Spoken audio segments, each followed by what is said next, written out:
Hello learners, today we are going to discuss about other dimensions which can be significant in the measurement of environmental impact assessment.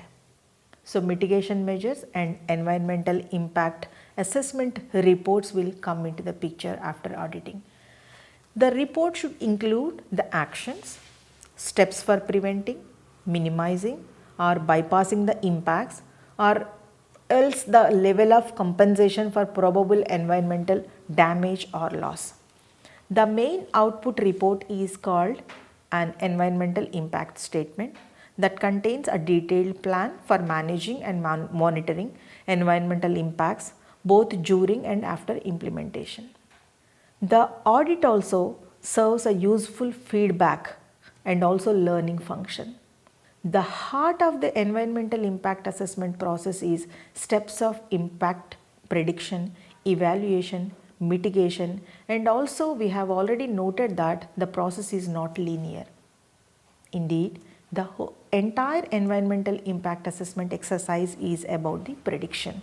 So it is highly required at the earliest stages when a project including its alternatives is being planned and designed, and it continues through the mitigation, monitoring and auditing. Yet despite the centrality of prediction in environmental impact assessment, there is a tendency for many studies to underemphasize it and also the expense of more descriptive studies. Prediction is frequently not treated as an explicit stage in the process. It is clearly defined models are used for the missing from studies, of course. Even when used, models are not detailed sometimes and there is a little discussion of the limitations. Evaluation follows from prediction and involves an assessment of the relative significance of the impacts and also methods that ranges from the simple to the complex, from the intuitive to the analytical, from qualitative to quantitative, from formal to informal. Cost benefit analysis, monetary evaluation techniques and also multi-criteria and then multi-attribute methods with their scoring and weighting systems and also provide a number of ways into the evaluation issues. Dimensions of prediction, that is what to predict. The main objective of this prediction is to identify the magnitude and other dimensions of identified changes in the environment with a project or an action. In comparison with the situation, without that project or an action, prediction also provide the basis for the assessment of significance. One's starting point to identify the dimensions of the prediction in the United Kingdom is the legislative requirement. That is a case study. Prediction involves the identification of potential change in indicators of environment receptors. Scoping will have identified the broad categories of impact in relation to the project that is under consideration, and if particular environmental indicators, for example sulfur dioxide levels are higher in the atmosphere, that reveal an increasing problem in an area irrespective of the project or an action. For example, it is for the power station. So it will provide to give the predicted forwards as the baseline for this particular indicator. So these indicators are required to be disaggregated and specified to provide variables that are measurable and relevant. For example, an economic impact that could be progressively specified as direct employment, that is a local employment, and also to the local skilled employment. So in this way, a list of significant impact indicators of policy which relevance can be developed. And also an important distinction is quietly made between the prediction of the likely magnitude, that is a size, and the significance, that is the importance of the decision making of the impacts can be ruled it. Magnitude does not always equate with significance. For example, a large increase in one pollutant may still result in an outcome within generally accepted standards. They are the unit of measurement and the distinction between the quantitative and qualitative impacts. Some indicators are more readily quantifiable than others. For example, a change in the quality of drinking water in comparison, and also the impact prediction and the evaluation and mitigation. And also there are changes in the community stress which are associated with the project. So wherever there is a possibility, predictions should present impacts in explicit units that can provide a basis for evaluation and trade-off. Quantification that can allow predicted impacts to be assessed against various local, national and international standards. The prediction should also include estimates of the probability that an impact will occur, which raises the important issue of uncertainty. Methods and models for prediction, and then how to predict. There are many possible methods to predict impacts. A study has been undertaken for the Environmental Resource Limited for the Dutch government in early 1980s and identified 150 different prediction methods which are used in just 140 environmental impact assessment studies from the Netherlands and also North America. But none of these studies provides a magic solution to the prediction problem. All predictions are based on conceptual models of how the universe functions and how they range in complexity from those that are totally intuitive to those based on explicit assumptions which concerns the nature of environmental process. The environment is never as well as behaved as assumed in models, and the assessor is to be discouraged from accepting off-the-shelf formula. Predictive methods that can be classified in many ways. They are mutually exclusive also. In terms of scope, all methods are partial in their coverage of impacts, but some requires to be more holistic than others. Partial methods may be classified according to the type of the projects, that is a retail impact assessment for example, and the type of impact, that is a wider economic impacts, and some may be extrapolative and others may be more normative. For extrapolative methods, predictions are made that are consistent with past and present data, and extrapolative methods, they are having the trend analysis and also modified to take account of changes that are caused by the project, and scenarios, that is a common sense forecast of future state based on a variety of assumption, and also of course analogies, that is a transferring experience from elsewhere to the study in hand, and intuitive forecasting. So these are the some of the factors which can be identified. If it is a normative approach, in that the work backwards from desired outcomes to assess whether a project in its environmental context is adequate to achieve them. For example, a desired socio-economic outcome from the construction stage of a major project may be 50% local employment. The achievement of this outcome may necessitate modifications to the project, or we can say that associated employment policies like training. And there are so many scenarios that may be tested to determine the one most likely to achieve the desired outcomes.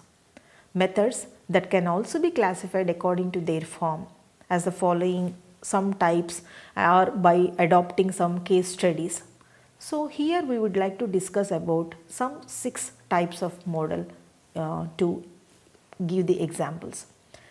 Mitigation is defined in EC directive as measures that is envisaged in order to avoid, reduce and if possible remedy significant providing the remedial measures for the significant adverse effects.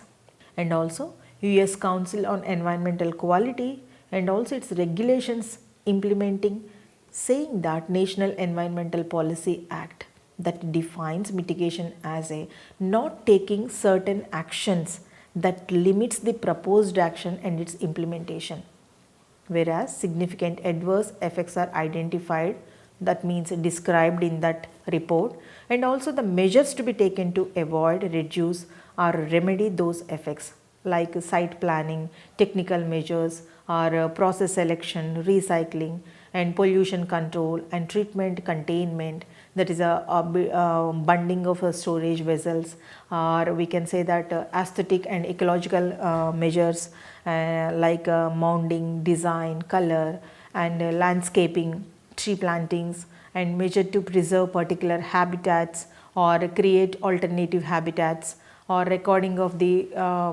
archaeological sites, and the measures to safeguard historic buildings or sites, repairing and rehabilitation or restoring the affected environment. So presentation and maintenance actions during the life of the action and replacing or providing substitute impact prediction, evaluation and mitigation. So all these are some of the resources in the environment. So it is not possible to specify here all the types of mitigation measures that could be used. So a review of EISS for developments similar to the development under the consideration, they also suggest useful mitigation measures.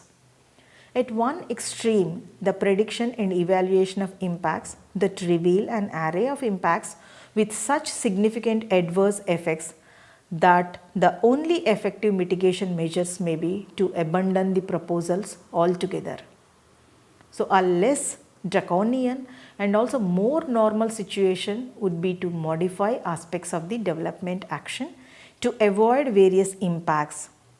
Examples of method to avoid impacts I would like to give, that is the control of solid and liquid waste by recycling on site or by removing them from the site of environmentally sensitive treatment to elsewhere.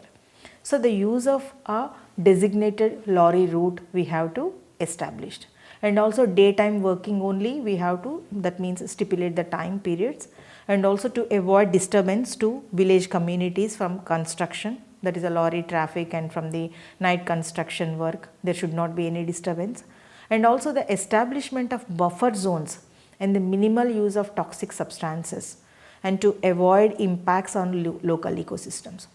So these are some of the alternative methods one has to follow. Sometimes the adverse effects may be less easily avoided. So there may also be less need to avoid them completely. They may be the sensitive design of structures we have to use, and using of simple profiles and local materials and muted colors to reduce the visual impact of a development, and landscaping to hide it or blend it into the local environment. So if we know that we have to think about it. So the use of construction site like hostels or coaches for journeys to work to reduce the impact on the local housing market also, and on the roads of a project employing many workers during its construction stage. So instead of that, for staying for those people we have to make arrangements. And the use of silting basins or traps, that the planting of temporary cover crops and the scheduling of activities during the dry months, and to reduce erosion and sedimentation. So all these factors we have to consider before constructing. And during one or more stages of the life of a project, certain environmental components may be temporarily lost, or otherwise sometimes it may be damaged also. So it may be possible to repair or rehabilitate or restore the affected component for the varying degrees, because there should not be any loss. So for example, agricultural land is used for the storage of materials during the construction may be fully rehabilitated, and land used for the gravel extraction may also be restored to agricultural use. But over a much longer period, what will happen, and with the associated impacts according to the nature of the landfill materials used. A river or stream diverted by a road project that can be unconverted and re-established with similar flow patterns as far as it is possible. A local community astride a route to a new tourism facility could be relieved of much of the adverse traffic effects by the construction of a bypass. Of course, it is introduce a new flow of impacts. So there will be invariably be some adverse effects that cannot be reduced. In such cases, it may be necessary to compensate people for adverse effects like the loss of public recreational space or a wildlife habitat, or the provision of land with recreation facilities, or the creation of a nature reserve, like that. For the loss of privacy, so it is quietness and safety in house next to a new road, or the provision of a sound insulation, or the purchase by the developer of badly affected properties. So before any mitigating measures are put forward, the developer and the local planning authority must agree as to which effects are to be regarded as adverse or sufficiently adverse to warrant the expense of remedial work, or otherwise the whole exercise becomes a bargaining game which is likely to be unprofitable to both parties.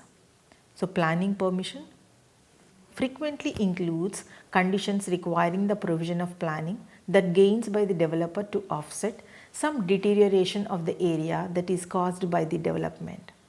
But it is essential to differentiate very clearly between those benefits which are offered by the way of compensation for adverse environmental effects and those which are a formal part of planning consent. The local planning authority may decide to formulate the compensation proposals as a planning condition in order to ensure that they are carried out. So, the developer should beware of putting forward proposals that he or she does not really intend to implement. Mitigation measures must be planned which is in integration of the coherent fashion to ensure that they are effective, that they do not conflict with each other, that also we have to make it a point, and that they do not merely shift a problem from one medium to another. And also a project may also benefit an area, of course it is a socio-economically, in such benefits are identified prior to that. As a minimum, there should be a concern to ensure that they do occur and do not become diluted, and that they may even be enhanced. For example, the potential local employment benefits of a project that can be encouraged by the offering of appropriate skill training programs to local people. And there was too much emphasis on physical measures rather than an operational or management controls, and also lack of attention to the impacts of construction and to residual impacts after mitigation.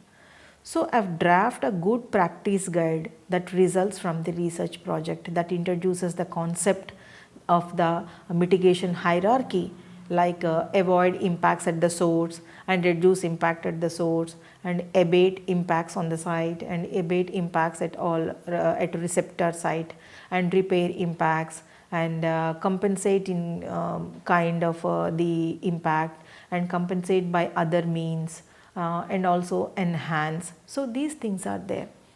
So, like many elements in the environmental impact assessment, the mitigation process is not limited to one point in the assessment.